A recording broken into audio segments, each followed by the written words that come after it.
Welcome to the Bears on Tap Offensive Line Film Room, bringing you all 22 views and breakdowns on the Chicago Bears offensive line.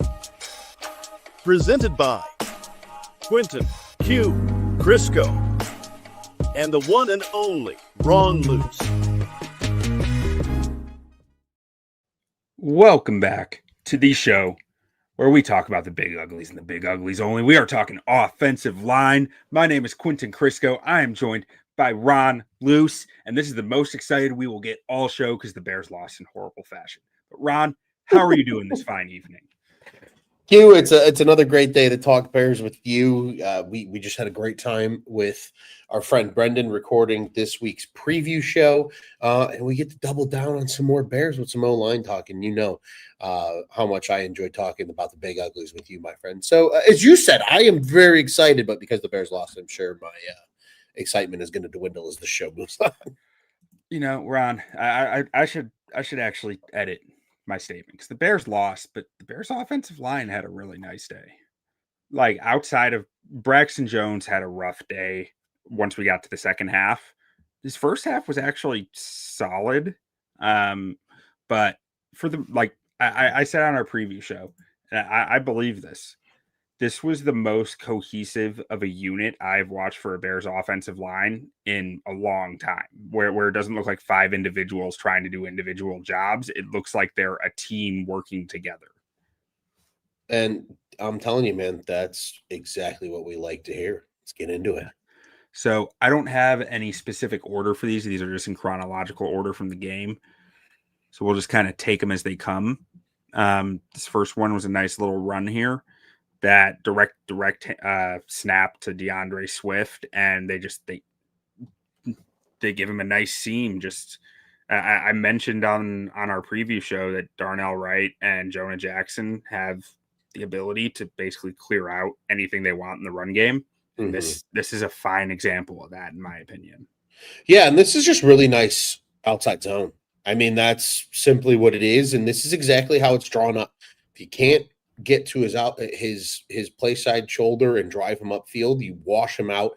And when you have two big maulers on the right side of the line, it allows them to almost kind of divide the defense without cutting guys down. That's historically the way you would divide the defense, right, on outside zone, is by kind of cutting on the backside.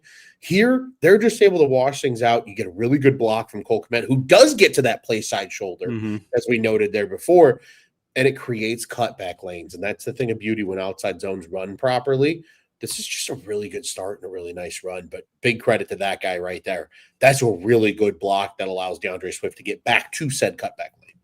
Yeah, absolutely. And I guess Rome Odunze gets out of the way, which is nice. Yeah, you know, he helps finish off that block. Yeah, sometimes getting in the way is all you need, man. Yeah. And then next up here, we have a pass play, which Caleb was much faster in getting the football out this week. Indeed. Not a lot to see here. One thing that I did like to see was Braxton using his length a little more aggressively out here, which is something, you know, as long as we've been doing this show, I've been preaching I want to see him be more aggressive with his length. So seeing him try to initiate that first contact and keep the guy at his fingertips, a little easier to do when you know the ball's coming out quick. But definitely, that's about all there is to see on that one, I think. Another pass concept here where there's two things I noticed on this one. The first starts with Braxton. What do you think of this rep from him, Ron? I don't think it's very good. Obviously, that's Aiden Hutchinson that he's going against. But his footwork is also suspect here. Because, yeah, he's kicking out, but as soon as he kicks out, he turns his shoulders and opens the gate for Aiden Hutchinson. And so what is it, Ron? It's something, I mean, I know you're not supposed to do it. And I know that, like, turning the shoulders like that to get vertical. What advantage are you giving the defender by doing that, though? What you're doing is by turning your shoulders, it's a game of angles. And a lot of it also has to do with an offensive lineman's technique. So as you drop, right, we got a little round loose demonstration here, or at least we're going to try to at a desk. As you drop, right? If you keep your shoulders square, for example, against Aiden Hutchinson here, and you can drop vertically, right? Like you can drop vertically and backwards. It almost looks like guys when they do punt coverage, if you ever watch the punt coverage units, right? How they have that really aggressive kickback. You can get back, and it allows you to use your length because, again, your arm is longer. If you hold your arm, your arm's longer than when you're here. In addition, when you turn your shoulders, if Caleb steps up in the pocket, an inside move works better against you because you are completely, essentially parallel to where your quarterback is. Right. When you stay square, what offensive linemen are taught is as you stay square, if that guy comes inside of you, you take your inside leg and your inside hand and you kick up and you use that strength and that angle leverage against the defender. So by opening the gate, that's what I reference it when I talk to people, and that's how I was coached. When you open the gate, you give a two-way go, and really what it mostly does, you're a lot more susceptible to get beat inside, and that's what you don't want to do as an offensive tackle. So I guess my question here is, say that Braxton had stayed more square here to the line of scrimmage, and Hutchinson decides to put a bull rush on just his left arm.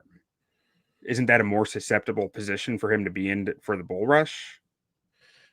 It could be, but as you watch, he would also have a better base though if he drops square. If you watch his feet, you're still counting on the weight distribution. 100%, because he's so off balance. As soon as he gets into his chest, he can't sit because he does not have a strong base. I mean, he almost looks like he almost crosses his feet over here. He which does, is like, I think. That's sin number one as an offensive lineman. Yeah. I don't care who you are and what level you play at. That's the last thing you want to do. One right here, they might be crossed too, but yeah. And again, because of that narrower base, you're more easily driven back. And then Aiden Hutchinson's strong enough to rip around you. I would argue because of the clean pocket, at least if he gets to your outside arm, you can take your other arm and brush him upfield, and that's where that quarterback then can step up in the pocket and still deliver a throw. Okay.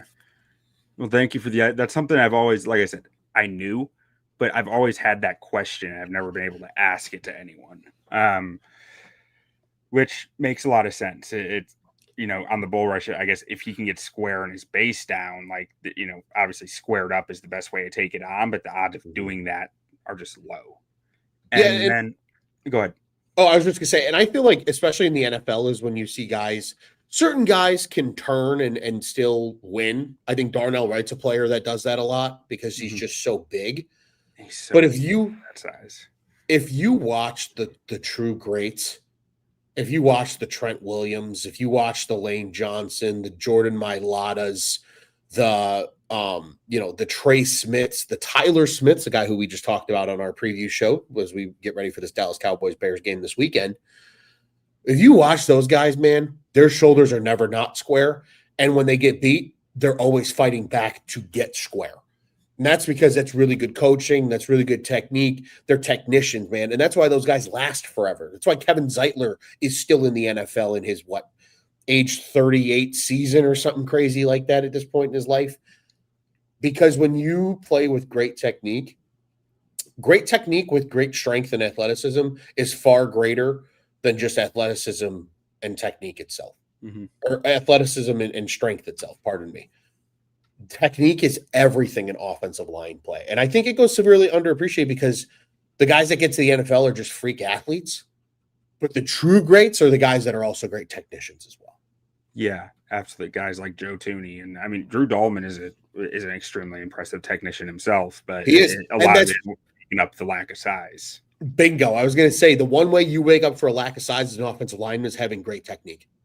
Yeah. And credit to Thuney here. I think this is a very nice rep from him. And this is, I've mentioned on the show previously in Atlanta, Dalman got a lot of aid from having a tackle-sized Matt Bergeron right here and a tackle-sized Chris Lindstrom right here, who could consistently do exactly what Joe Thuney does here, and that's get first contact on the defender.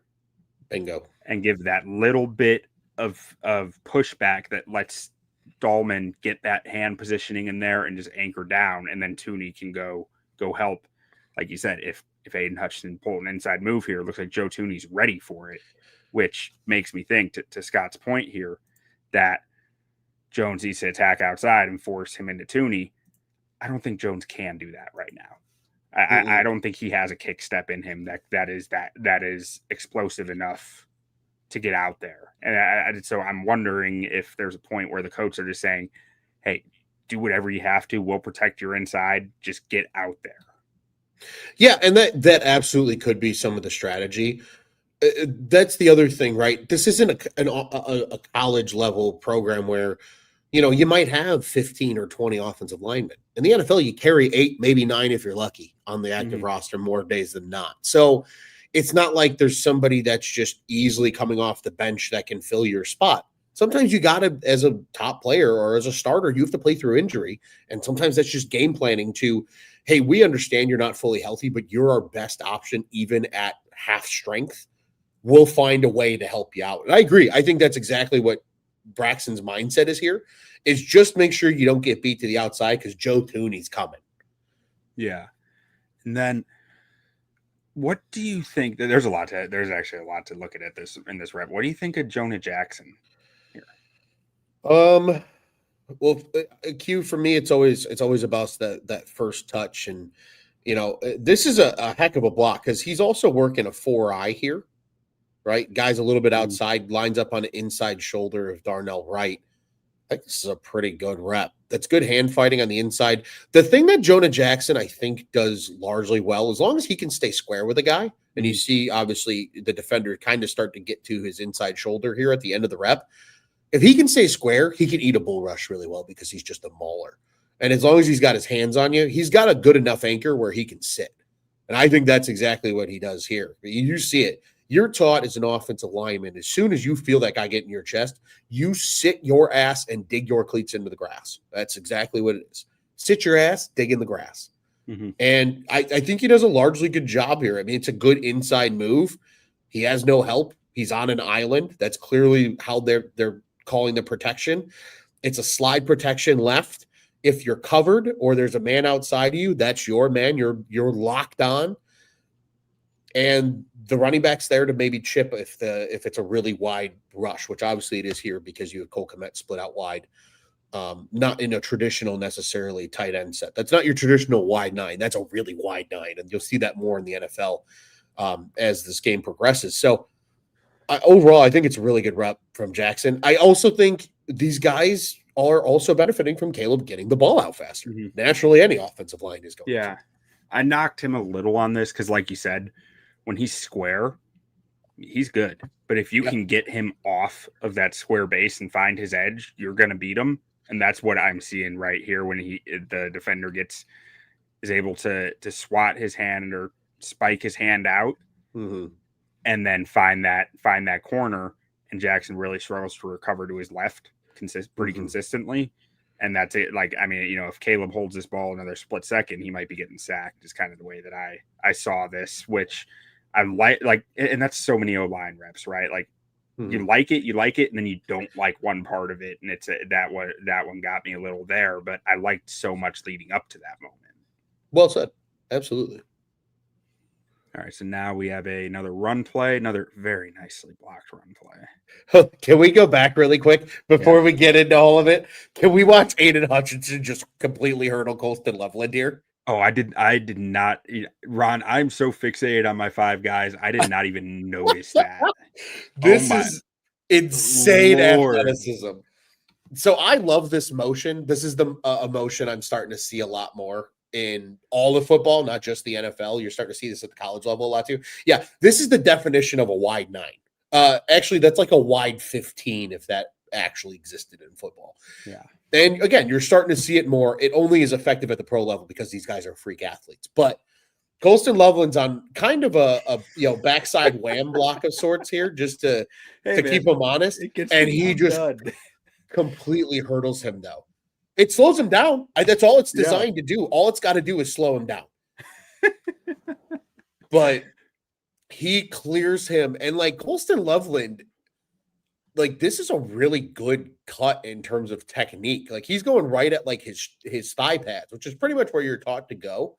It's not a dirty block by any means. You're not like trying to clip his knee or something. You're just trying to get in front of him. That's exactly like you said. But I've never watched a DN completely clear a guy as cleanly as Aiden Hutchinson clears Loveland here. That is protecting that knee, man. He just got back. Yeah, that's impressive. That's crazy athletic. That's why that dude was the number 2 pick in the NFL draft, right there. And then this one, it's another example. Like, Lord help me if I'm ever on the receiving end, and I never will be, of a Darnell Wright, Jonah Jackson combo block. Because good luck. Those dudes can move some refrigerators, man. Like that guy has no chance. Yeah, and this is just great inside zone blocking too here, Q. Mm-hmm. The entire concept is with inside zone, you leave the backside end. Sometimes he's a read. I think it's more probably popular at the college level because of a lot more RPOs. But in this case, right, it's tight end. You just got to get a piece of him. We're running away from him. He shouldn't make the play as long as you get a piece of him. And this is just working your stacks. And this is a thing of freaking beauty, man. Yeah. Cole Kmet absorbs that play side D end rather nicely. And then you can just see how they work their stacks. Backside guys have the stack linebacker in Anzalone and the down lineman. Dalman's completely on an island here by himself with so backside guys work the stack up to Anzalone. Yep. Dalman solo. Locked in right there.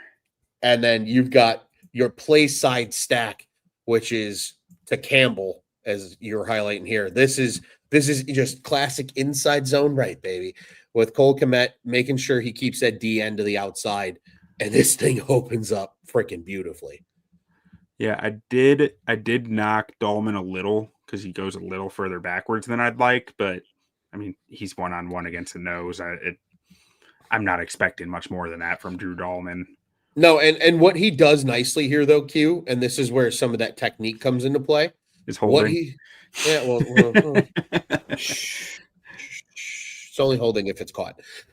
What he does do here really well is he's got his head on that play side shoulder, because that's exactly how you teach the technique, especially in inside zone, right? Outside zone, you have the 2 options. It's either get to that shoulder or run him by. Inside zone, you don't have that as much. You want to stay square and get that head on that play side shoulder and be able to drive him upfield.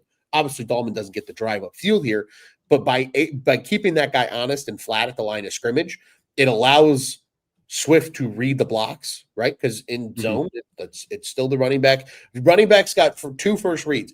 The D tackle on the play side, he's the 0, right? He's the first read, and then the next guy inside, which sometimes is an end, sometimes is a backer. That's the second read. So Swift's seeing exactly that. Okay, he's going here. I see this gap open up a little bit on the backside. I'm going to take it and try to gash it. And this is a beautiful run, and it's very well executed. And yeah, Dalman gets away with a little bit of a hold, but don't we all every once in a while? It's fine. You know what excited me in this rep run? I saw Braxton Jones drive a defender for the first time all season. There you go. I mean, Thuney's there. He's holding the point, but he ain't driving this thing. Braxton Jones is driving it. Which later in the game, this is part of why I think he got hurt again. But like, also, I really like Braxton here hitting the brakes a little to make sure he gets a piece of Anzalone. And that's how you draw it up. Anytime you work double teams, there's an element of communication. People think, I think when you watch Madden plays or things like that, they think, well, it's just 1-on-1. The guard's taking that guy and the guy's going up to the backer. No, it's not like that. A lot of times the best block is taking a double team and running it into linebacker row. And then when that linebacker picks a side, it's communication with the 2 linemen. One gets off and just gets enough of a piece. Again, in the NFL, it's enough of a piece because this is such a quick hitter. That's all he's got to do there, especially because Anzalone tries to run under the play. Just give him a nudge. That's all you need to do. And if he flows over the top, Thuney would peel off, take him, wash him out of the play, and that would allow Swift another cutback lane and another decision in his run. Right. And we have Scott asking how Rome did on his block, so we can take a look at Good old Rome right here with Rome, my don't do poorly that. drawn circle. That's okay. Let's see how he did, because in week 1 he didn't. He really struggled to hit his blocks, and we were both surprised, I think, at how many targets he got because of it this week. But Definitely. I mean, the effort's there. I think he doesn't he doesn't put the guy in the dirt or anything, but like that is a fine wide receiver block in my book.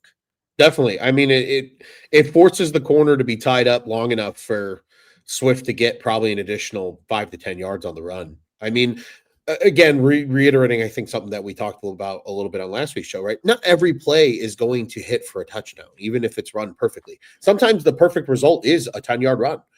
I think this is a great play. You're outnumbered because you have Brian Branch and that safety, I believe that's Kirby Joseph, kind of hovering around there. Yeah. You're just trying to, if it hits perfectly, Swift has the speed to outrun him, but it's a great play by Joseph, and I think that's a really solid block from Rome. I agree. Yeah. And so we got a pass concept here. Let's see what we're working with. Beautiful block from Thuney. So good, dude. He's just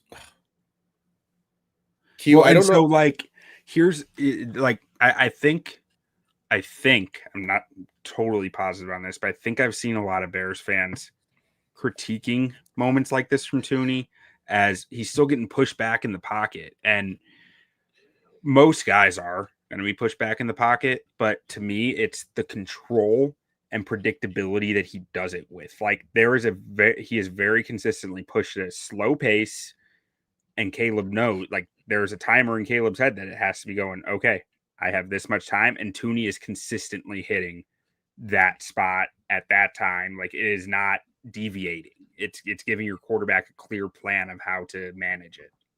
Bingo. I would really iterate to fans of our show here that listen, and just Bears fans in general. You will watch football so much differently if you understand offensive line technique, even at an elementary level. One of those things, in my opinion, that's very from the start and easy to understand, right? This is an easy concept to understand, is how do you eat a bull rush? You want to sink your ass, dig your cleats, and when they try to come off and rip around you, you stay in control and stay square. Joe Thuney does all of that right here.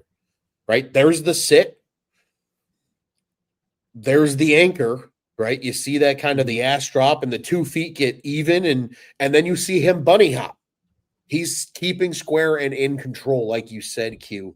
That goes to a clinic. If I'm teaching bull rush acceptance to inside, interior offensive linemen at any level, that's a clinic tape rep from Joe Thuney. That's a thing of absolute beauty. You are on an island. You are one-on-one. The slide is going the other way. If he beats you, that's on you. Yep. This is masterful. Absolutely masterful. I would show this to any young offensive lineman out there. If you want to learn how to eat a bull rush, man, watch Joe Thuney do it because he's one of the best. Especially as an undersized guy. If you're exactly Joe Thuney, he's not Tyler Smith. No. He's not Trey Smith. He's not, yeah, that's what I was about to say. Trey Smith. Like Trey Smith is the physical specimen from that Kansas City team last year. But Joe Thuney is the guy who consistently wins at a higher rate. Joe Thuney is the technician, man. Yeah. That's why he's been so good and he's played on so many good teams, because he just does shit right. And then outside of that, I mean, I think Jonah Jackson is solid enough here. Again, we see the guy get to his edge, but Dalman's there to clean it up. I think Darnell Wright has a very nice rep here. That guy is not within 5 yards of Caleb by the time he throws the ball. So 100%. I can't knock anything there. And Braxton, I mean, that we see those feet crossing again, but he manages Davenport here, which frankly, I mean, I'm more forgiving than most when it comes to assessing guys who are playing hurt, just because I feel for them. I'm not going to bash Braxton too much for anything when he's playing through what I think he's playing through. I'll give Braxton this as well, kind of just adding on to what you said there, Q, because I agree. I mean, when offensive linemen are not playing with a good back, you understand their pitfalls. Like there's a lot less, oh, what the hell? And it's a lot more like, oh, what the hell? You know what I mean? Yeah, a lot It's a more. He change of shouldn't be tone. on the field. Like, Yeah, it's a lot more change of tone. And really, I mean, this is a tough rep for Braxton too. I mean, if we watch this as a full rep, anytime you have a head up or slightly interior shade as a tackle, it's an awkward block. This was always, I think this is a block that a lot of tackles struggle with, right? Because you always want to protect the outside, but when you're on an island, you also don't want to get beat inside either. mm-hmm. He does a nice job not I really giving like in. him throwing those hands and understanding, hey, I have length here. I've got to use it. 100%. And he does a nice job defending the inside too, right? Davenport kind of shows initially trying to get him to bite inside so he can easily cross him and get to his outside shoulder. Braxton does a nice job. Just sometimes the best block, and I think a lot of like young linemen struggle with this. The best block when you have a guy who's head up or inside is pick your feet up and put him down. He still has to go through you, right? You still have the strong inside, arm and foot. If you need a kick step up, if he comes inside, and then if he goes outside of you, you can kick back or do, in this case, what Braxton needs to do to get the job done, which is get hands on first, push him out further, make his track to the quarterback wider, and give yourself maybe a couple extra half a second to a second, because you're not going to be able to sit down and eat that bull rush if he gets in your chest. Yeah.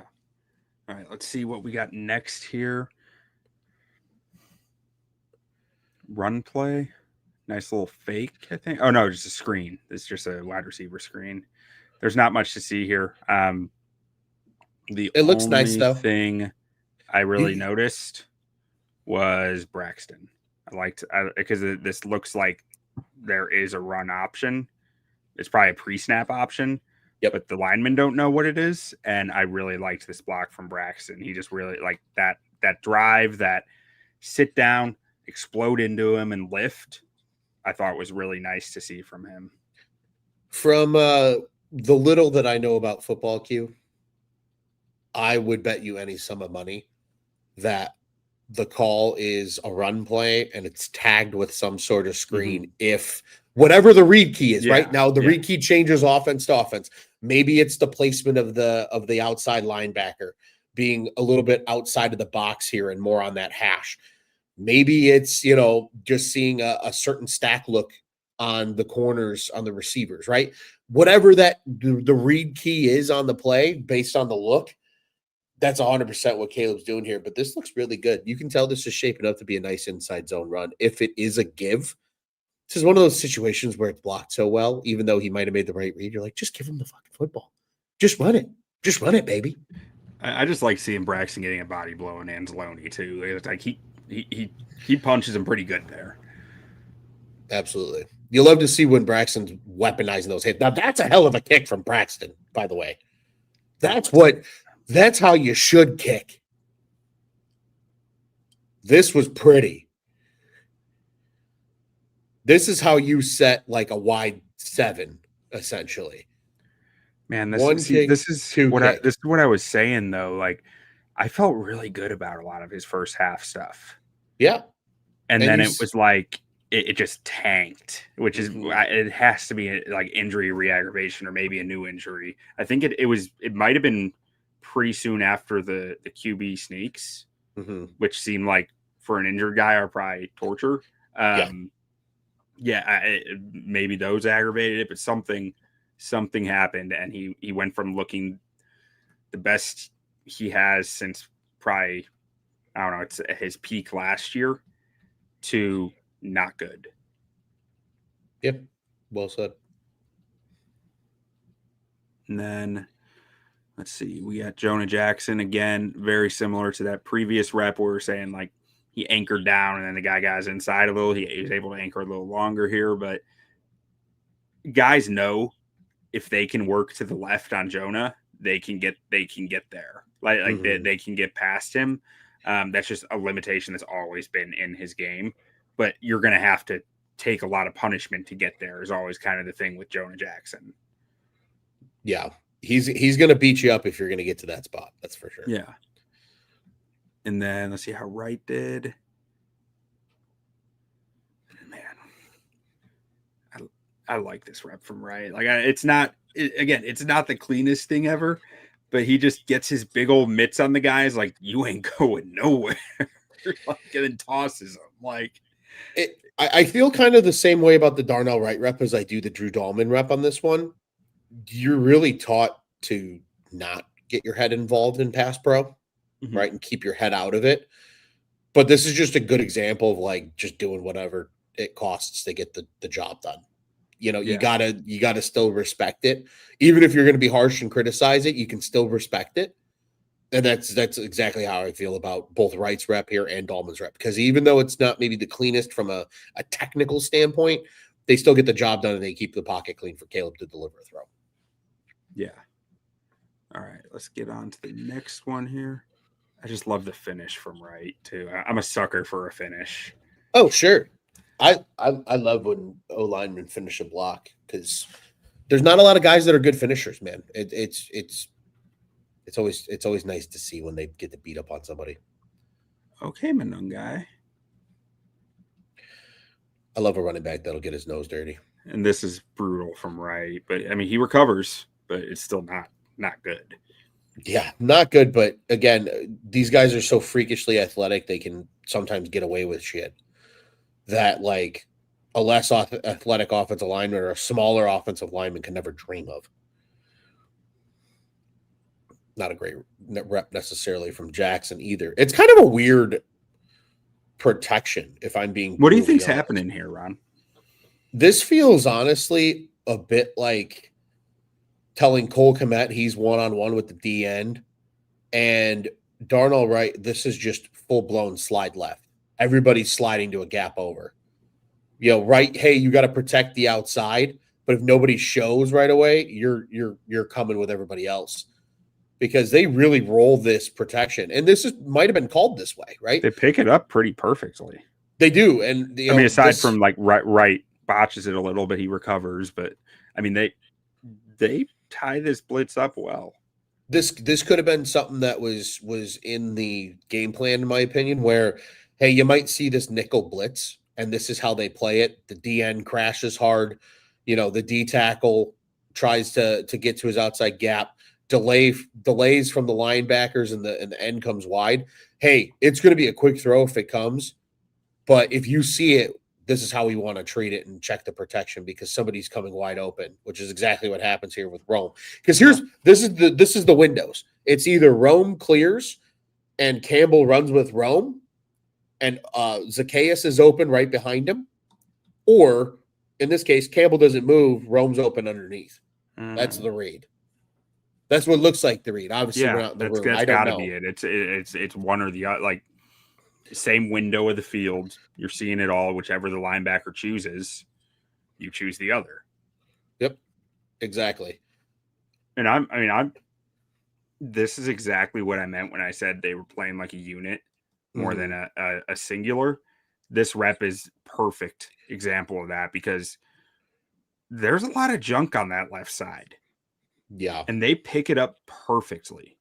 Like, I mean, Thuney gets a little surprised by like the guy gets into him a little bit and he gets pushed back. But like, you're talking what 6 on 7 here with a running back and tight end in your 7. Like, I think they picked this up about as good as you can ask.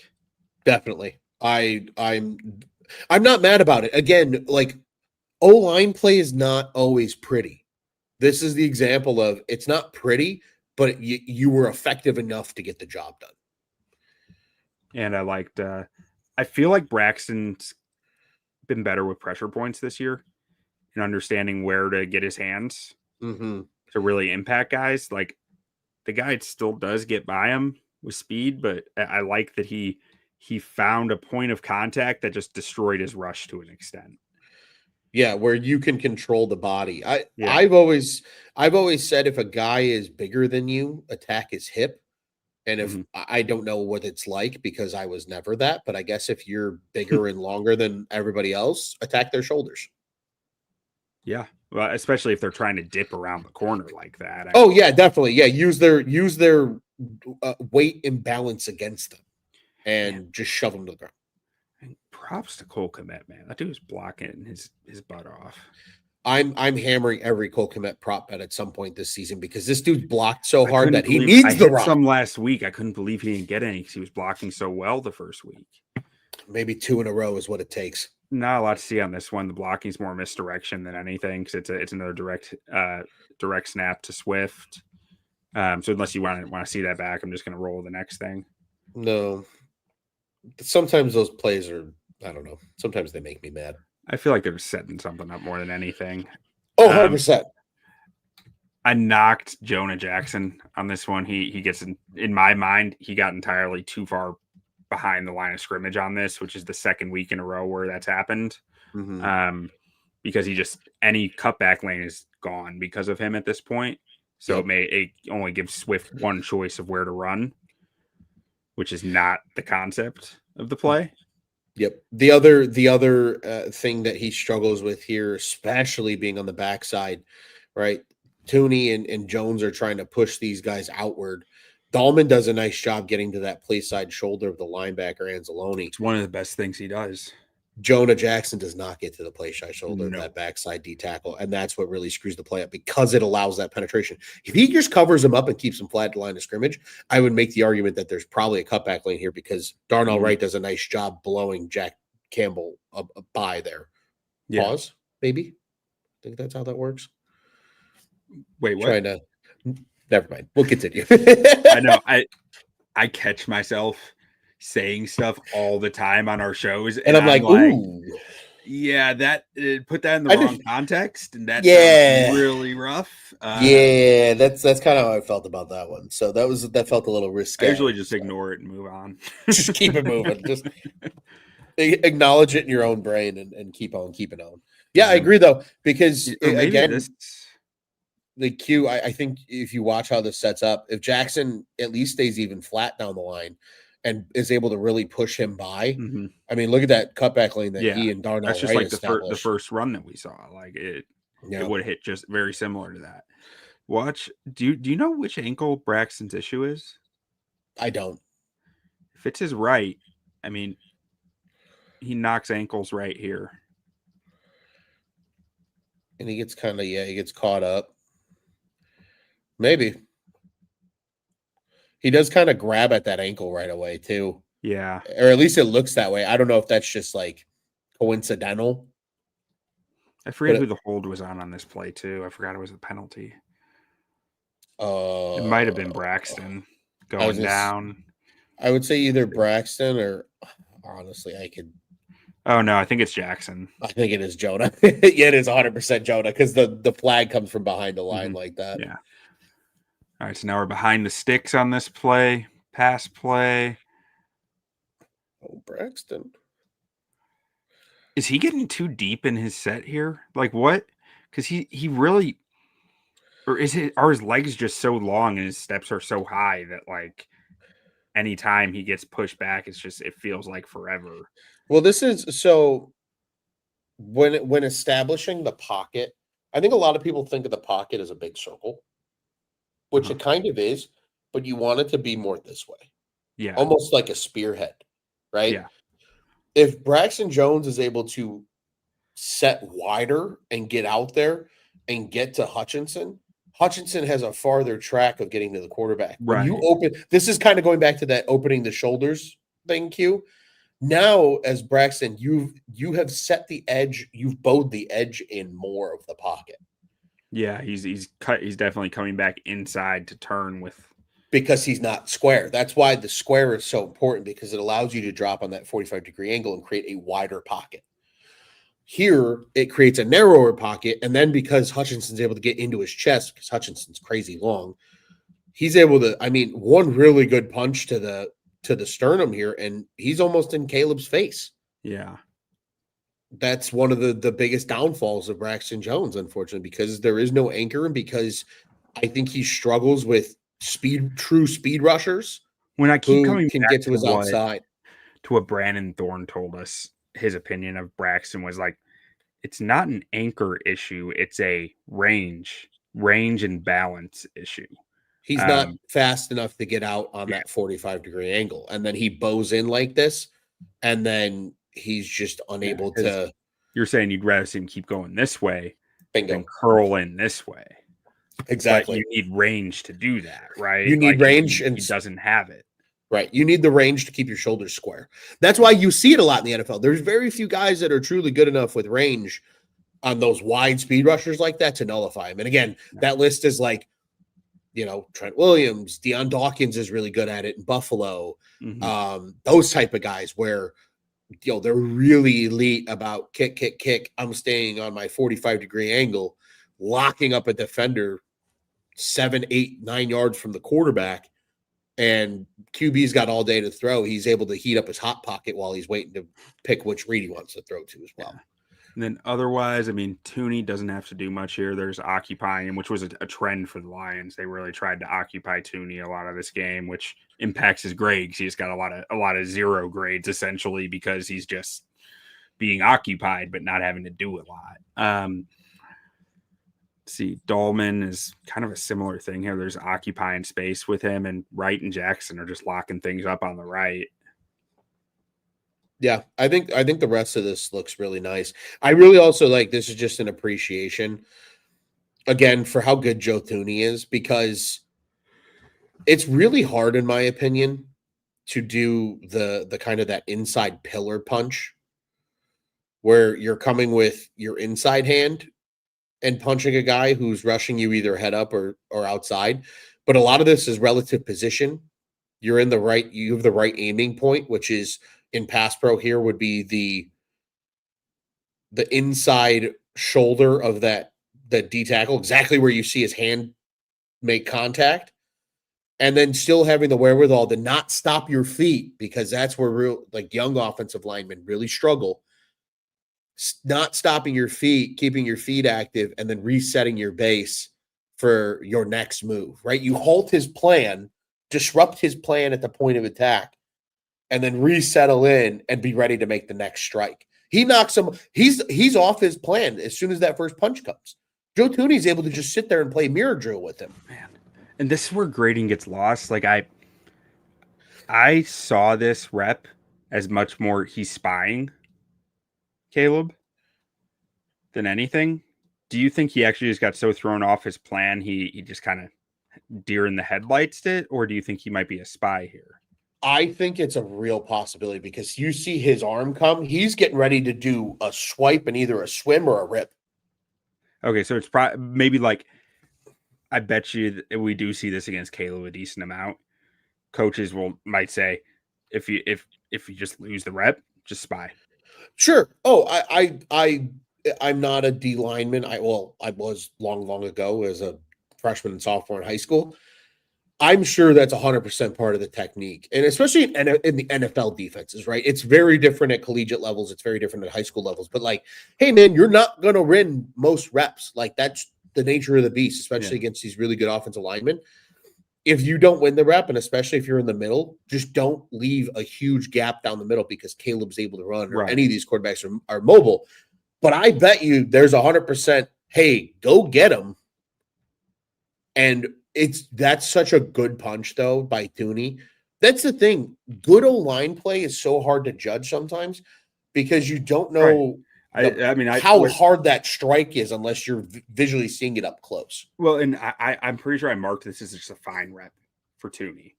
And what I'm hearing is this is a lot closer to dominant than fine. This is a lot closer to great than fine, Q, in my eyes. Because I'm going to go back and adjust that grade before my article.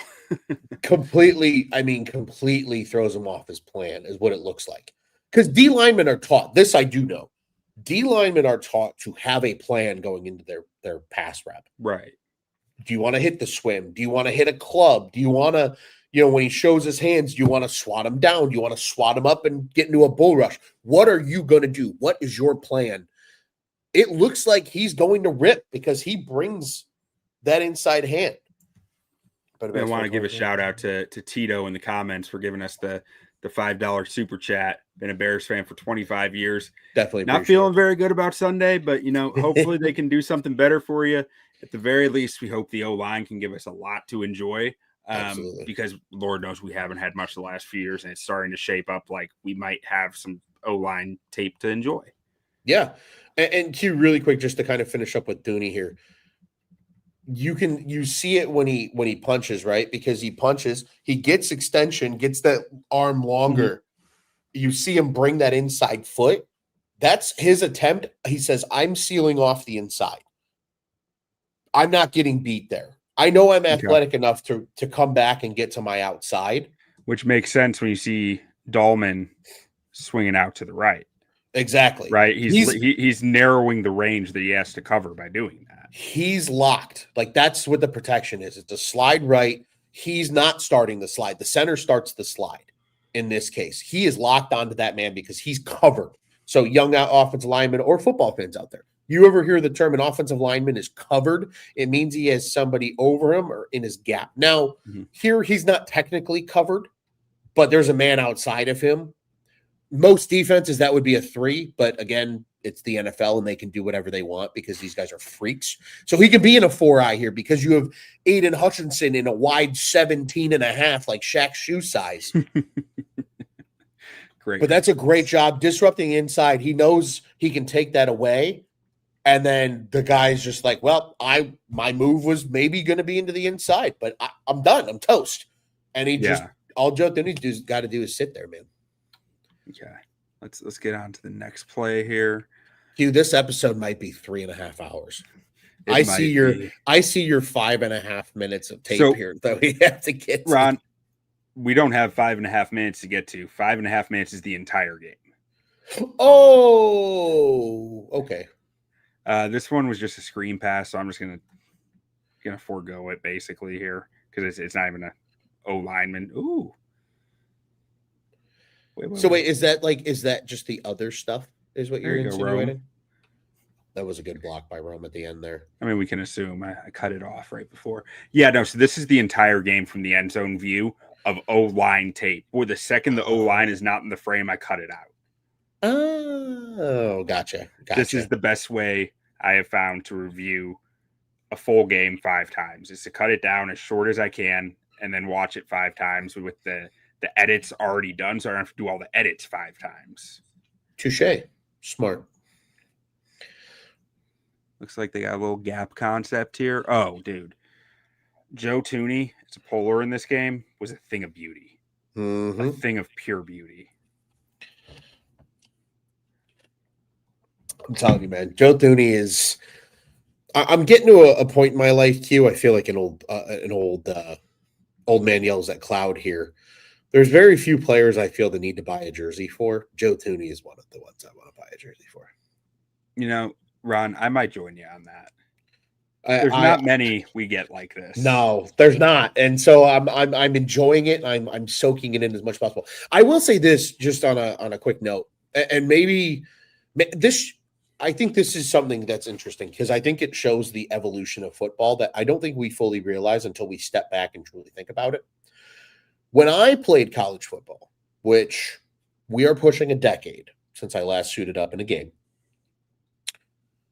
DNs didn't spike in as hard as they do now.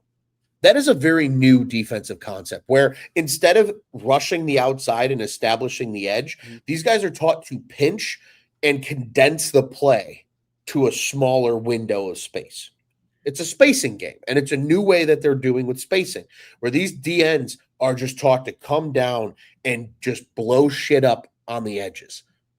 So that way, if you run an outside, zone or something like that, you can disrupt some of that area and make your linebackers right and make the right play. When your linebackers are 30 pounds lighter than they used to be, I can understand why. Like, you don't 100%. want your linebackers dealing with an offensive lineman. You want them to be able to run free outside, and that's exactly that they're not tracks. Right. They're not. There's not the Ray Lewises and Patrick Willises and Luke Kuechly's and Brian Urlachers who could shed an offensive lineman's block. That doesn't exist anymore in football because it's such a fast game now. So what Joe Thuney's doing here, because when I played, this wasn't a thing. It's called logging, or at least that's the term that I'm familiar with. And it's literally you're just taught to. When that guy comes in, if you're pulling to that side, you seal him. Exactly what Joe Thuney does there. throw him deeper into the pile of shit and slightly upfield, and let your running back make you right as he gets outside of you. So instead of an old school almost trap where you would kind of trap the D end, right, on like a counter pull, it's a log, and you're just kind of spinning in and sealing them off to allow the second puller, which in this case is Cole Kmet. Teams get creative. Tight ends are being used a lot in this, which I think is really cool. He's able to come around and then fit for whoever the next guy is that he takes, whether it's that outside backer coming through, which is what it looks like here, or maybe a blitzing corner or something like that. Usually it's probably most dangerous is what he might be told. Hey, whoever shows, blow up color. That's a really good log. Like that's how I would teach a young offensive lineman to log a pinching defensive end. And so we got Scott asking about Wright here. And I was conflicted on this one because I think I gave him a fine grade because 1, he got there, but 2, he didn't cut off outside. So like I was like, there's a good, there's a poor aspect. I'm just going to give him a fine grade here. What do you think of Wright's? I didn't like how his feet tend to kind of stop while his upper body keeps going when he's climbing. I've noticed that. Mm-hmm. And this is one example of it. His feet stopped and he isn't able to actually get his hips around to cut this off. But at the same time, he held the guy up 5 yards downfield, and that creates a lot of extra yards here. So I had a hard time knocking it too. If counter is run properly, or the way that it's designed, because properly is not the right term, the way it's designed, counter should be hitting off of your pullers and the inside double team on the play side. The inside double team is supposed to be your right guard and your right tackle are down and back. Russ Grimm is famous for teaching counter tray. And it's, you are either, if you're not pulling, you're either down or doubling to the next level.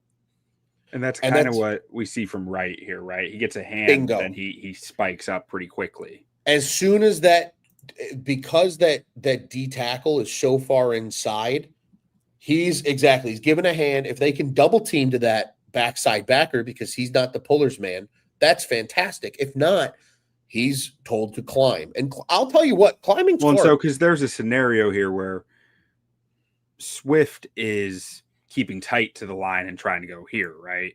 Bingo, Q. Okay. You nailed it. He's giving the running back a two-way go. So I think you calling it a fine rep is fine. Genuinely. He's giving the running back a two-way go. DeAndre Swift, because of Cole Kmet's block, chooses to bounce this outside. Right. Which looks like it makes the lineman wrong. But in this case, that's the right call. Like I Darnell Wright's doing exactly the right thing here. Okay. Yep. And don't get me wrong, Scott, I will be the first to talk about how sloppy Wright's run blocking can get. I just didn't think this one was enough for that. Agreed.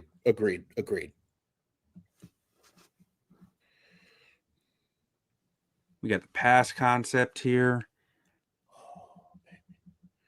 Oh, DeAndre Swift. Pass blocking rep. Yeah. I was over here watching Wright shut down the cross chop. Just Dude, embarrassingly shut it down. Q, you got to remember Aiden Hutchinson. I know. You got to remember, Q. You did this to me, by the way. I just hope you understand that.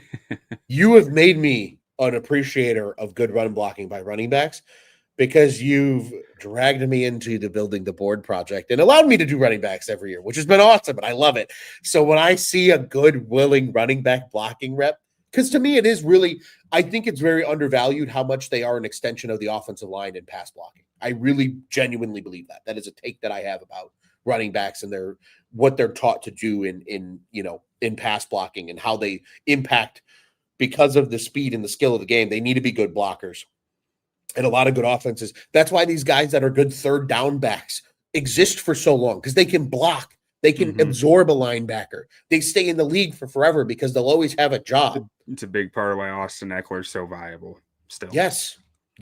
Before the injury. 100%. It's why he keeps getting jobs. It's why Travis Homer is on the Chicago Bears roster. Mm-hmm. Right? It's why I forgot Homer was here. That's what I'm saying. He's hovering around, and it's because he's a pass blocker. He knows how to do these things. Like I think DeAndre Swift has grown in this since he left college and even left the Lions. I think he's really grown in this aspect of his game, and I think it's one of the big reasons he's, in my opinion, at the best version of himself at this point in his career, is because this element has grown a lot over the years, and it's made him more trustworthy to be on the field every single down. Yeah. Now, but back to the big uglies. Well, I was going to say with this, like, it's a good effort by Swift. Yes, He it's just not don't got perfect. the stand in his pants to Matt. Like he does everything he can here. But it's good effort. He gets low. He times it up just right.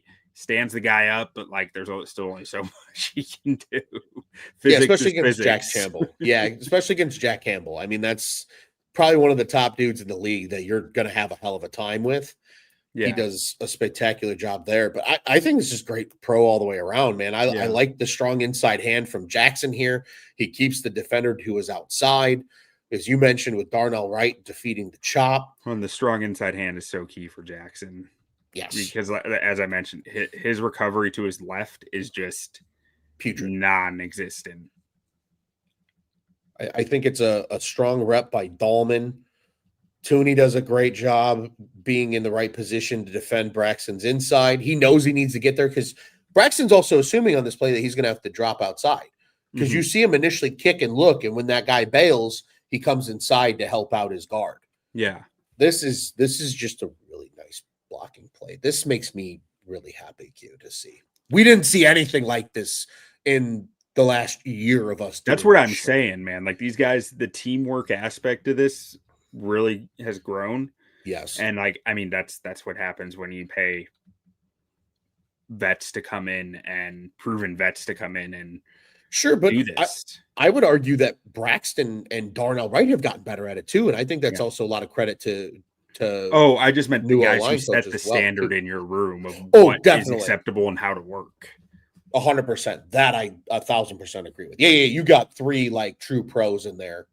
You know, they might not be the greatest at their positions, but like they know what's up and what to do. Man, it sucks that this throw still got like interrupted though. You know, it's so well protected and just.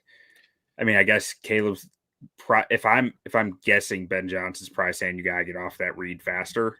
Yeah, because it's play action. I believe this was, or no, was it play action? I don't think it was. But it's a shot. But like you're not getting the ball out till 3.7 seconds. That's just a little too long to ask your running back to hold up there.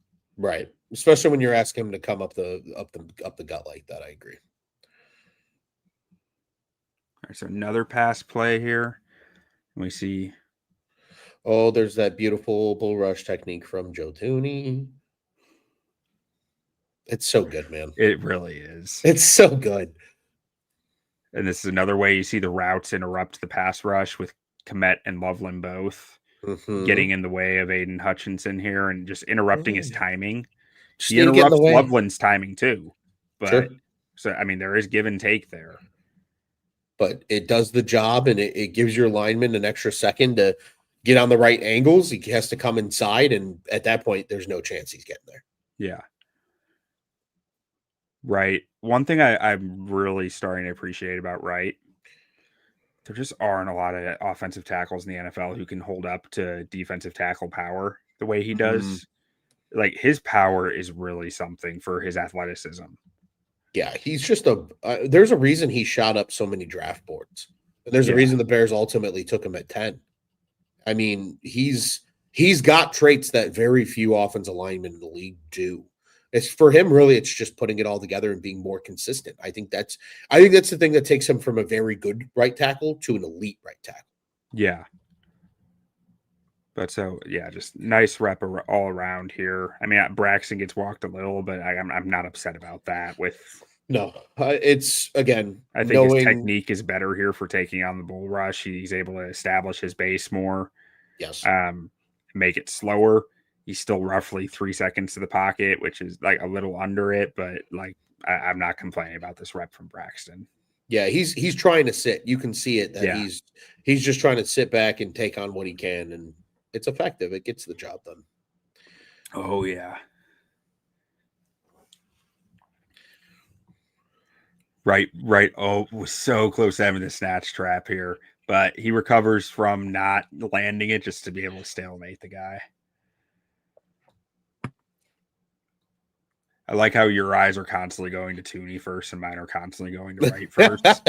Always. You know what? Honestly, dude, on most of these, actually, my eyes have actually been going to Braxton Jones first because I'm Okay. most enamored with seeing the progression. And I'm also fascinated by every technique that they use to quote unquote block Aiden Hutchinson. Yeah, that's probably the main thing to watch. Colton Loveland, just inside release on your route. Yep. Because he's going to line up outside of you. Inside release with a slight hesitation and get to where you need to go and just get in his way. Because it gives Braxton that extra split second to get kick, and get into a better position. Oh, yeah.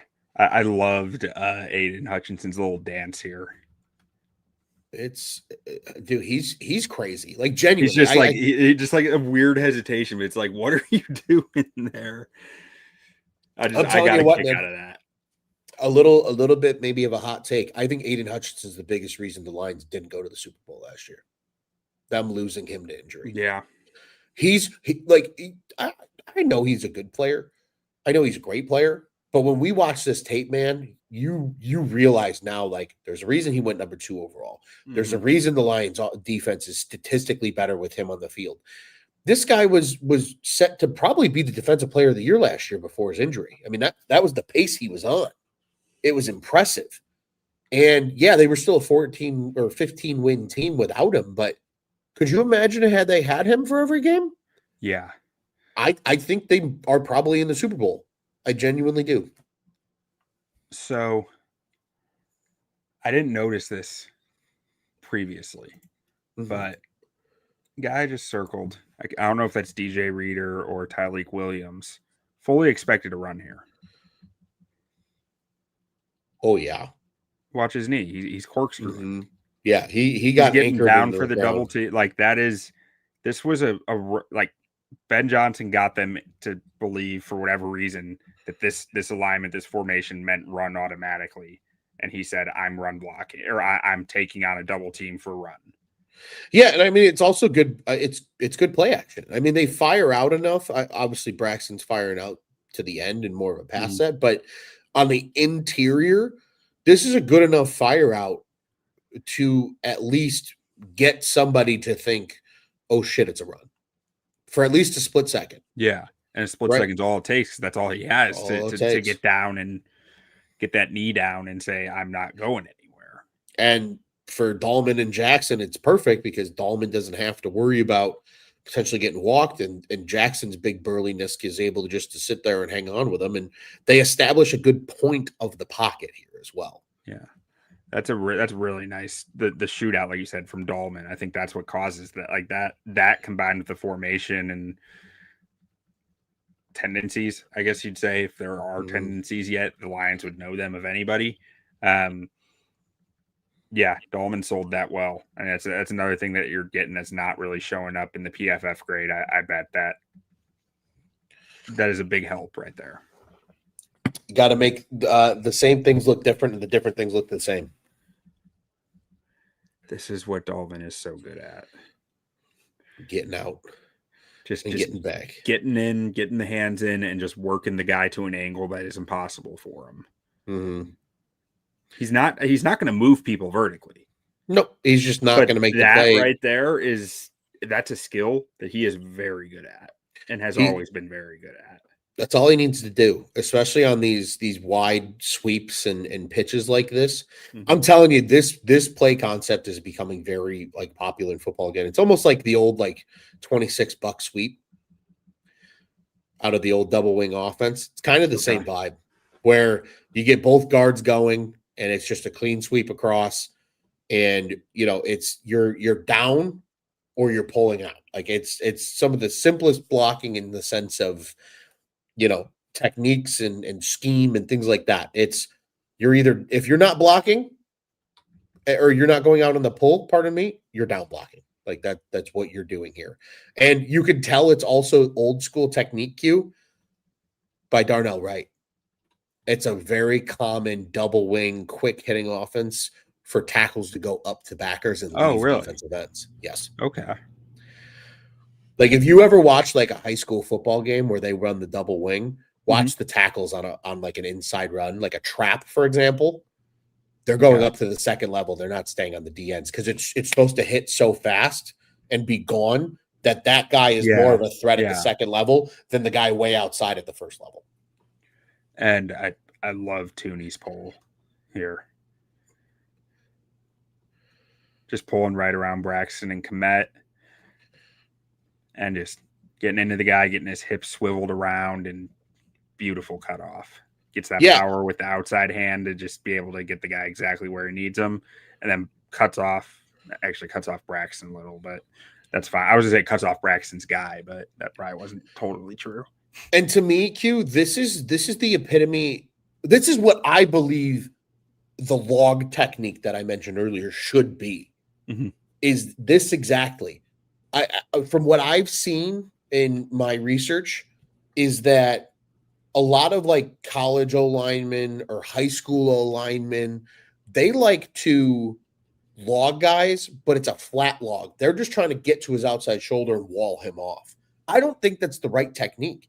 It should be you're trying to turn him, but as you turn him, you're supposed to drive him upfield too. It almost becomes an outside zone block in some ways. Yeah. That's the way I think of it. You're getting that shoulder in, you're stalemating him, and then you're trying to get in and fit and drive him forward. Thuney does it to perfection here. So why doesn't this hit? Is it just the safety makes a good play? Because Brian Branch is an absolute freak. Okay. They have everything blocked up correctly. Like Darnell loses his guy in the back a little, but like I'm not even mad about that. He's 10 yards downfield. Like it's just Brian Branch being awesome at his job. I think the hope that the Bears have here is that he kind of gets caught up a little bit more in the wash. Yeah. And again, remember, not every play is meant to hit for big yards. You could also make the argument here, though, that if DeAndre Swift is able to get – Terry Arnold does a really good job here of creating a wide edge. If Jackson's able to get to his – right there. If he's able to get to his play side shoulder, which is, again, when you're pulling out in space like this, like that's how it's taught for O-linemen. Like that's your angle. He's cutting off the angle and forcing Swift into the interior of the defense. That's what they want. The offense, this play is designed to get the edge. Like that's all this old school sweep and buck sweep is meant to do. And this is what like Brisker does really well too. Or like Buda Baker in Arizona, you see Branch right here. He forces Swift's hand to make a decision before Jackson can get to the outside shoulder. Yep. So he has to either trust that Jackson's going to get there and alter Terry and Arnold's path, or just say, I got to try to go through Branch. Because right about now would be the first time where he can try to get back outside. Because Jackson's he's the read man. If you see him getting to seal the edge, you take the edge and get outside. But in this case, it's a split-second decision by Swift. He's saying, well, shit, I can't get outside, so I got to cut it up. And when you have a freak safety like Brian Branch there who's going to make a good tackle, it nullifies the play. Yeah, and again, I know Branch is the guy that gets the sexy stats, right, from this play, the forced fumble, the tackle, everything like that. Terry and Arnold doing what he does here is what allows this play to happen. Because if Jonah Jackson – if Terry and Arnold's not aggressive here and keeps that outside angle and cuts off Jackson, Swift is getting to that outside. You see where that NFL logo is, and he's off to the races on a sprint. Yeah. If he gets just good. That's good team defense. Good team defense. Great call out. I mean, it's absolutely true. Because if he cuts inside here, if he tries to cut inside to go make a play on Swift or even outside, like if he gets greedy to make the TFL, Swift's gone. Oh yeah. That's what I get for calling him the nicest man last week. Isn't that the worst when they come back to bite us, Q? I'm telling you, man. I know I've been the wrong side of a couple of those. Very little to see here on the O-line front. This is just a jet sweep, which I love. Back at Glenbard West in my day, this was our offense. So like I love a good old jet sweep. I do also appreciate a jet sweep and the misdirection of it. I mean, I thought they did a great job with the misdirection. Yeah, They sell it. sold the shit out of it. Fire and sell it. And that's why these like jet motions are so important, because you have to keep them honest to set up plays like this. Yeah. Right. And because that worked now, every time you run jet motion, maybe that backside guy thinks for a half an extra second, you hold him there. That's all you need. And it sets up blocks. It's football. When you start to think about the timing and angles of football, it becomes so much more beautiful than it already is. Oh, yeah. Darnell got worked right here. And Jonah saved his ass. It's where a big burly mauler like that will come in handy. Yeah. Like, and hey, this will happen against Hutchinson. Like, I mean, I was pretty complimentary in my tweet of Darnell's tape today. That's more character limit based than anything. Because if I try to get too wordy, I run out of characters really fast. But because I thought it was overall a good game from him, but he had a few moments like this that were kind of it's Aiden Hutchinson. Jonah really saves him here, which is also nice to see, because Jonah doesn't have to save him here. You know, it's like that is I mentioned in my tweet about Jonah today that good instincts, I think I said, or good awareness. This is what I'm talking about. Like, this is just a bang bang play by Jonah Jackson to go save Caleb from getting sacked. Definitely. I will say this, Q, and this is something that some people might not know, but this is something that I recall from my playing days and have learned more about in my research. When you are dropping on the slide side, you got to cover up a man, but you also have a gap. Technically, that's Jonah Jackson's gap. Oh, I guess he has the B gap. Yeah. It's a moving B gap, but it's a B gap. And that's why that's how it's taught. If you are on the slide side and you have a one technique where your center should be able to get there, you are taught to give a hand, right? Get a hand on him quick so your center can get there. And this is what you mentioned, Q, earlier, right? The team aspect of the gelling of an offensive line. Give that hand. Dalman gets there, but your eyes are out to that B gap. Right. Because you're giving – that's probably why Darnell gets beat here, because he gets overly aggressive on the outside, knowing he's got help from Jackson in the B gap. Well, and Jackson's able to get off and like what I said earlier. They were taking some calculated risks, is the way I put it.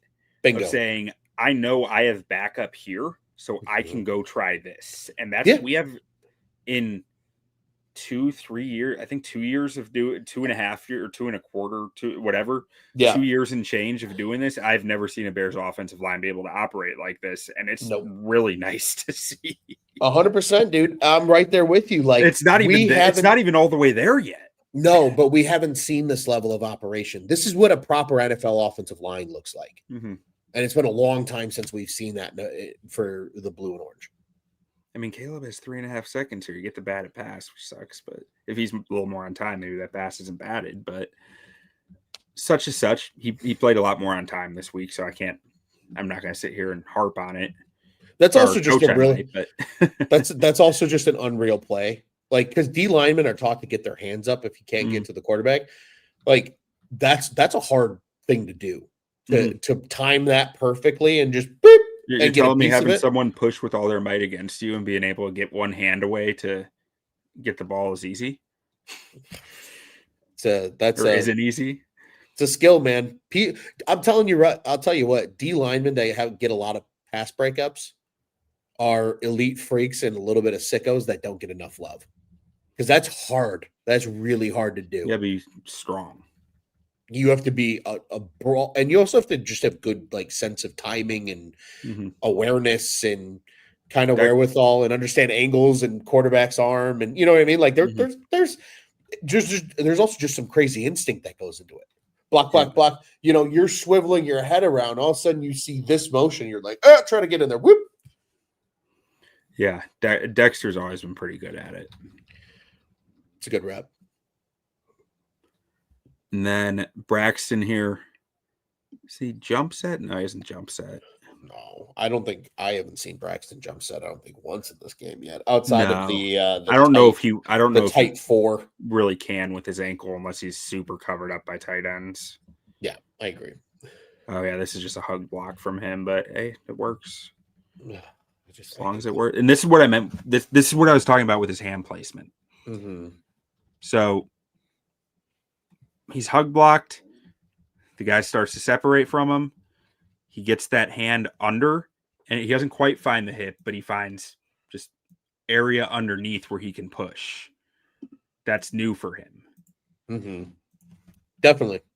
He's much better about putting his hands in more advantageous places in his hand placement, where it used to just be kind of wild, and it was that stupid grappling technique that I always have bitched about, where now it looks similarly grappling at a quick glance. But when you really calculate it, it's I'm going to get my hand on his hip. I'm going to control him being able to come inside, and then I'm going to keep it on the outside and really kind of just anchor myself and try to get a better angle. It tells me he's being coached. And in the past, I didn't feel like he was being coached. I don't know how much better he can get, but there's an effort to get better now, which previously, I'm not saying he wasn't trying to get better, but I'm not sure he was being coached the right way. Definitely. So here's the first QB sneak. And I think Wright just whiffs this out. Oh, yikes. Like this, I said one of my keys to the game was gritty execution in the trenches. This is what I mean. You can't have this. No, this is gritty execution because you can tell the whole way. His entire purpose here, he needs to get in that gap and open it up, and he doesn't. Yeah, he whiffs on it, and they're able to collapse on Caleb before Caleb can lunge forward. I mean, they're going behind him for a reason. They trust his ability to blow this wide open. Him 100%. And Jackson, they should, but he needs to execute to continue getting that trust. Also, sick block from Joe Thuney here.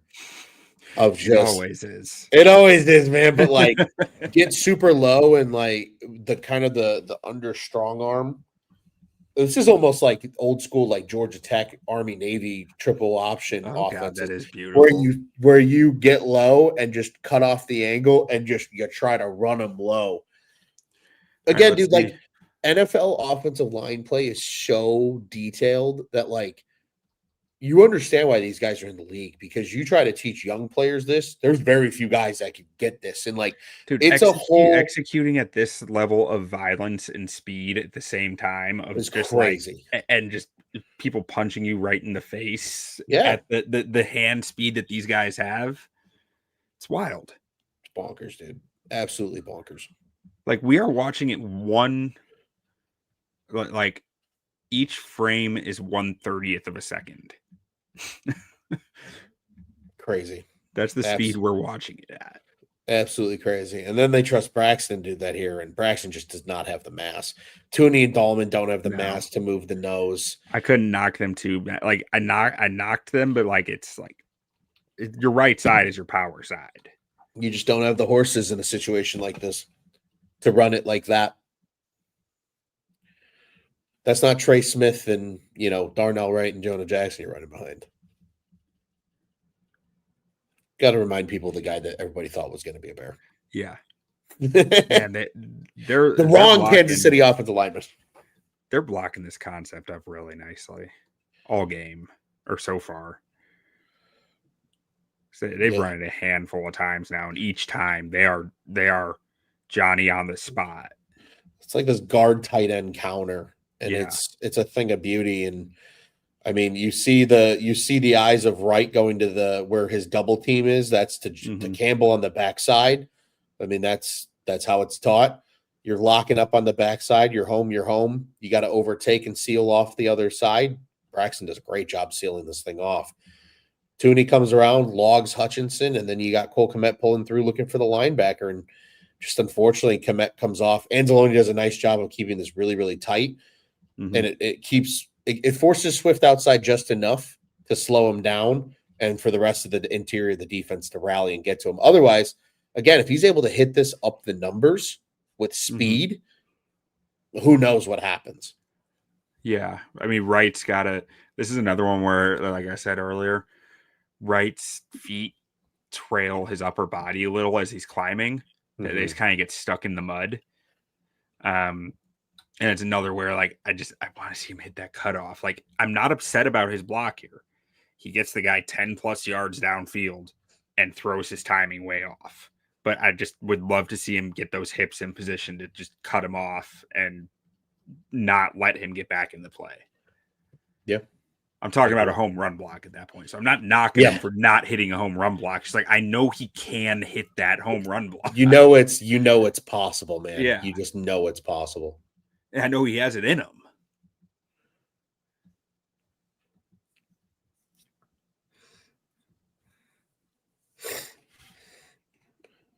Ooh, what happened in the middle? I was busy watching the tackles here. Drew Dalman gets taken for a ride. Oh, no, I'm sorry. That's not Drew Dalman. Joe Thuney gets taken. I mean, DJ Reader takes Joe Thuney. Yeah, okay, I remember this rep now. Joe Thuney takes DJ Reader gives Joe Thuney all he can handle right here. Oh, yeah. Which it happens to everyone, but like, sure. Again, he recovers decently. Again, you're going to lose reps. It's how you recover. He's just such a freak. Or actually, he didn't really recover decently there. I was mistaking it for the Darnell Wright rep earlier. But yeah, just still such a freaky. I will say this is also a very nice stunt pickup on the our left side of the screen, but the right side of the offensive line. Yeah, Darnell Wright and Jonah Jackson work it well with Jackson and Wright take care of the penetrator. Dalman's there, even though he gets head slapped like a mother by Aiden Hutchinson. But again, it's my thought here was I'd like to see Jackson close that space a little more efficiently. Just because this again is he doesn't have that recovery to his left, and he gets. I mean, I guess he's not really oversetting to his right because he's passing the guy off, but he does a good job passing off. It's just I'm really just complaining about athletic limitations at that point. I think you're complaining about a fair thing, Q, because this is why offensive linemen should keep their head out of pass blocking. Because you bury your head in the penetrator, you don't see the looper. So if you get off late, you're shit out of luck. And that's kind of what happens here. Okay. Jackson buries his head. He doesn't see Aiden Hutchinson until it's too late. Luckily, Dalman's there and is able to pick it up somewhat. Yeah, I didn't knock Dalman on this rep. I did knock Jackson. Was my I think if Jackson is able to punch more and he keeps his head out of it, he can see the looper, and then it's a cleaner pass off the right, and he might be able to. Now we know Jackson struggles coming back to his left, so maybe he's not able to get there cleanly, but maybe he's able to help more, knowing Dalman's coming that way too to help him in case something happens just like that. Yeah. But nice from Dalman, I thought, even though he doesn't get it as clean as possible. I think he's being asked to do a lot. Wait, is there a head slap there? Oh, yeah. He gets the shit smacked out of his ear hole. Oh, yeah, he does. Just whack. 5 fingers talking to the face right there. Yeah. His right ear was maybe ringing a little bit after that one. And then did we get some decent hands here from Braxton too? Yeah, it looks like a pretty solid rep from Braxton. Again, turning of the shoulders, but we understand his athletic limitations at times, and I think he does a really nice job here. Yeah, he says, you're going to try to run the corner. Okay, I'm just going to put pressure on your shoulder then. Yep. I'm good with that. Run him around the pocket. I'll take it. And then a little play action here. Braxton kind of gets worked. Yeah. What do you think of this rep from Wright? I struggled with this one. I always struggle with tackles running guys over the pocket unless it's like 5 yards past the pocket. Yeah, that's fair. I mean, it's tough because NFL play action to me feels so much different than tackles you can't fire out the same way. You know what I mean? That you can at lower levels. So like you're still trying to set the pocket, but at the same time, you also want to protect your inside. You don't want to fire off too aggressively because otherwise, if they're able to spike inside, it's game. Yeah. Caleb's getting a face full of Lions jerseys. Yeah. I mean, very similar technique to what we just saw from Braxton. He says, "You're running the circle. I'm going to apply pressure on that inside shoulder and just try to ride you up." Yeah, I think the thing that we see from Braxton sometimes is that hand placement. I think Wright sometimes gets, I don't want to say sloppy, but I think he misses a lot more on his hand placement. Okay. And I think this is also just a really good rep from the D end of not getting easily thrown up the field, really working that hard edge and that hard corner and dipping. You can kind of see him kind of just try to slide under right at that point. At that point, it's not even about making the sack as it is just pushing the quarterback up the pocket in hopes your D tackles can make a play. Okay. And this might have been right around where it starts going downhill for Braxton. Yeah, this is not the greatest. I mean, he's trying, but that's a tough rep. And that's why, like, I had someone comment on my Braxton video today, something, just a little bit rude as you'll get on Twitter. And, and my response was kind of like, man, I have a hard time disparaging a guy who's out there fighting for his life right now. Like, it's the guy's doing everything he can, playing hurt. Changes your tune. Definitely does. And truly watching every snap makes it a lot harder for me to be a jerk about these guys, or not be a jerk, but be like loud about it, Sure. Feels like a little bit of a Wham look here almost. Yeah, it might be. With Loveland as the hitting the crack Cole. block. Is that Cole? I think it's Cole. It looks like 85. Okay. Wham. It's a nice block on Jack Campbell. Just unfortunately, the backside guys are not fooled and don't run with the action. Oh yeah, Braxton's done at this point. It all gets downhill from here for him. Oh yeah, this looks bad. Genuinely. I don't think he can move anymore at this point. Like, it looks like that left ankle is like struggling to me. It's a good job by the right side here. Run these guys around the pocket. Yeah, hey, it was a redemption game for Jonah Jackson. He had a nice day. It wasn't a banner day, but like, it was what you expected to get from what you were hoping you get from Jonah Jackson this year. You saw it week 2 after a brutal week 1. Definitely. And I'll give the guy his flowers for that. I really liked this from Thuney. Someone called the news. I like to rep from Joe Thuney. But like that, I'm a sucker for early hands and setting the tone for the rep right away, which, you got to have quickness to do. So it's not as easy as just doing it, but like, I really love it when I see a guy do it like Thuney did right there. Definitely. And this is the double fumble from Rome. But Ron, this is where it all starts to derail. And like, a lot of that was just really Braxton, because I thought the rest of the O-line really had a pretty nice game. Yeah. So I think this is kind of why I didn't set aside a ton of plays. I was like, I knew once we hit this point, there's not a ton to really look through or talk about. So I think that about wraps it up for us. Oh yeah, man. I'll tell you what, I agree with everything you had to say on the preview show tonight before we recorded this one, to open this show, of just the improved group effort, right? The cohesiveness of the offensive line. You're starting to see what a proper offensive line that gels well together and is well coached is supposed to look like. Mm-hmm. And, again, these guys are working hard. They're working to improve. We know certain guys have certain limitations, but they're working on things. They're actively taking that coaching and applying it. And that's half the battle too. You can have a great coach, but if you don't apply the coaching, it doesn't matter. So these guys are really working well. Obviously, having guys like Thuney and having guys like Dalman and Jackson in that room help as well.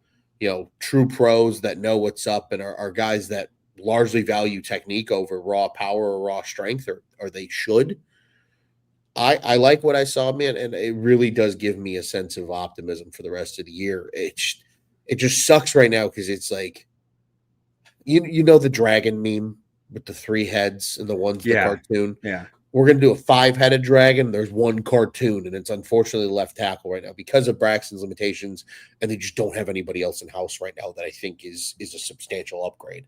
But the Yeah. rest of that offensive line looks strong. Wright's getting better, and then again, you got those three huge, important key cogs in the middle that are hopefully going to continue to improve this line as a whole over the course of a 17-game season. Yeah. I mean, it's weird to say coming off the loss that was that loss for the Bears, but like you see a lot of stuff that's starting to click for the offense. And you hope that they can carry that over the next week and build on it despite the brutal loss. Cause like it was ugly, but there were a lot of positives on the offensive side, I think, of things starting to work the way they're supposed to work. And if they can take that next step, it could get fun on offense. Definitely. I completely agree with you. I think there's a lot of potential. When you got a good O line, and we talked about the Ben Johnson offense and how O line friendly it is. You can see why tight ends are asked to make a lot of blocks. Receivers get involved in the blocking. Mm-hmm. But when your O line is playing at a strong level and is getting the job done, your quarterback's got time.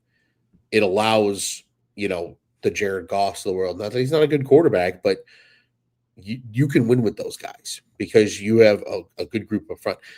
Everybody's always, you got to get the quarterback right. Yes, it's 100% true in the sport of football, but if you don't get the offensive line right, it don't mean shit who's back there calling signals.